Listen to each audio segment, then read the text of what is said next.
The Bible is literally not true. अब तौरात के बार बार गायब होने और जला दिए जाने की वजह से तौरात इतनी बिगड़ चुकी थी कि अब दुनिया में अल्लाह की कोई भी आसमानी किताब अपनी असल शक्ल में मौजूद नहीं थी। इसीलिए यहाँ पर अल्लाह ने अपने बहुत बड़े पैगंबर ईसा अलैहिस्सलाम पर अपनी तीसरी आसमानी किताब नाज़िल की, इंजील। लेकिन इंजील को भी बिल्कुल कुरान की तरह पहले दिनों में एक किताब की शक्ल में नहीं लिखा गया और ईसा अलैहिस्सलाम के दुनिया से जाने के बाद उनके फॉलोअर्स ज़बानी एक दूसरे को इंजील सिखाने लगे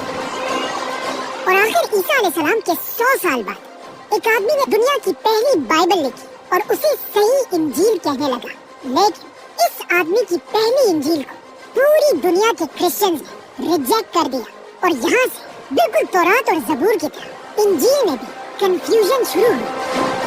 जिसके बाद हर तरफ लोग अपनी मर्जी से इंजील लिखने लगे और आखिर ईसा अलैहिस्सलाम के 300 साल बाद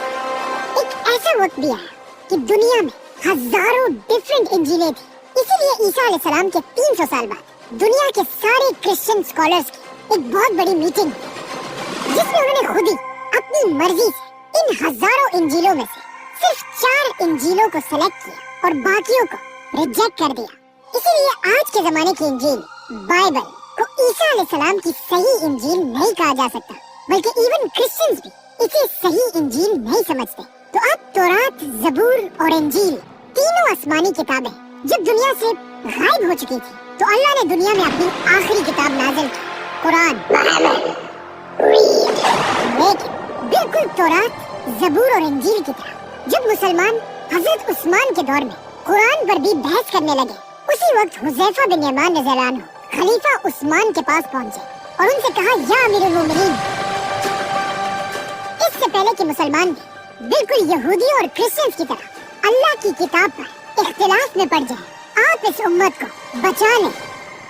लेकिन खलीफा उस्मान रज़ियल्लाहु अन्हु को इस मसले का पहले से ही पता था, क्योंकि इससे कुछ ही दिन पहले एक दिन मदीना में 2 बच्चे एक दूसरे को कुरान सुना रहे थे। इन दोनों बच्चों का कुरान था तो एक ही, लेकिन इनके कुरान का लहजा एक दूसरे से डिफरेंट था, जिसकी वजह से ये दोनों बच्चे आपस में लड़ने लगे। जब उनके टीचर्स को इसका पता चला, इन बच्चों के टीचर्स भी कुरान के लहजों पर लड़ने लगे। आहिस्ता आहिस्ता ये लड़ाई इतनी फैल गई कि ये मसला सीधा खलीफा उस्मान तक पहुंचा। तो अब जब मदीना से लेकर खिलाफत के बॉर्डर्स तक लोग कुरान के लहजों पर बहस करने लगे थे,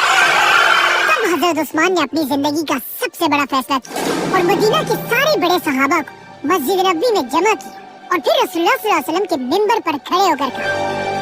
कि वक्त आ चुका है, पूरी दुनिया के मुसलमानों को कुरान के एक ही लहजे पर यूनाइट किया जाए। जिसमें कुछ सहाबा हजरत उस्मान के इस फैसले से खुश नहीं थे, लेकिन ज्यादातर सहाबा ने हजरत उस्मान के इस फैसले को सपोर्ट किया, जिनमें सबसे बड़े सहाबी थे फ्यूचर खलीफा हजरत अली रज़ियल्लाहु अन्हु।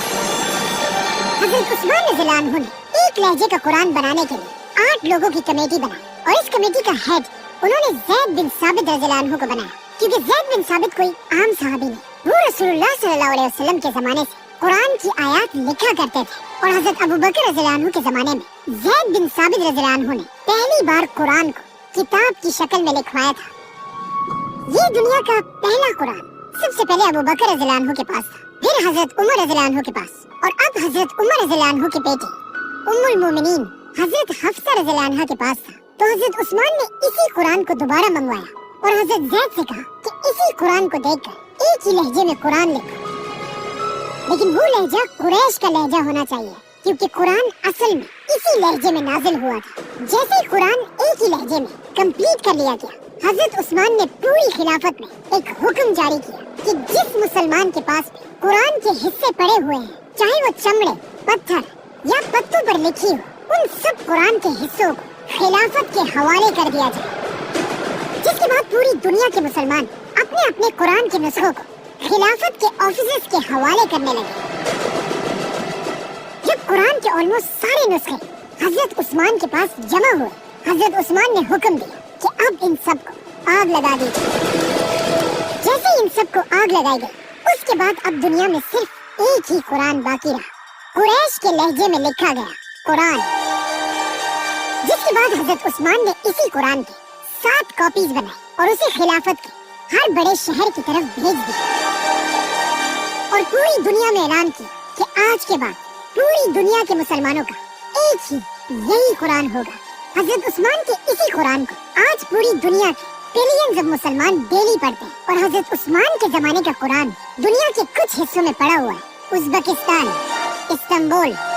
دمشق اور ایون برمنگم میں بھی اسی قرآن کا کچھ حصہ آج تک پڑھا. This remarkable document had been resting on the shelves of the university library for decades. اس طرح حضرت عثمان نے قرآن کو آج کے تورات اور انجیل کی طرح بگڑنے سے بچا لیا، کیونکہ آج پوری دنیا میں کوئی بھی قرآن کی اوتھینٹسٹی پر سوال نہیں اٹھا سکتا. اب حضرت عثمان نے پوری دنیا کے مسلمانوں کو ایک قرآن پر یونائٹ تو کر لیا تھا،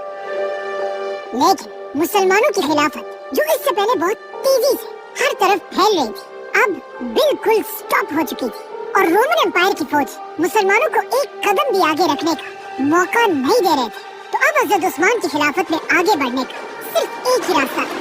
سمندر. اسلام کی تاریخ کی پہلی نیوی